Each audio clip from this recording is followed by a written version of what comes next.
Everyone, in this video we're going to talk about the addition and subtraction property of equality. So we've done previous videos on the addition and subtraction property of equality. I think I might have said equality at the beginning. This video is about inequality. So we've done a previous video about equality, which is when we have an equation. Well, in this video now we have inequalities. We're still going to do the same thing. If we look at the bullet point, it says when you add or subtract the same number to or from each side of an inequality, the inequality remains true. So basically we are just solving for the variable, just like we do if it's an equation.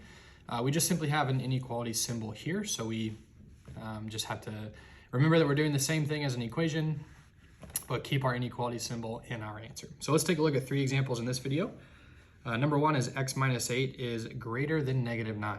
So I notice I have minus 8 here, so I can add 8 to both sides. That's going to get rid of that negative 8 on the left side.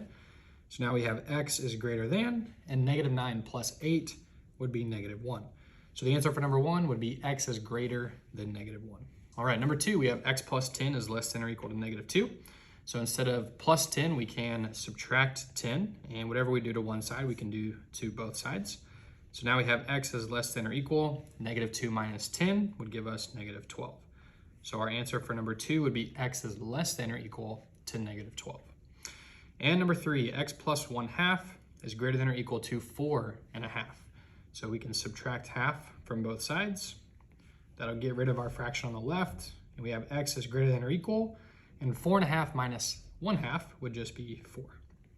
So our solution there for number 3 would be x is greater than or equal to 4. And that is how we can add or subtract in order to simplify some inequalities.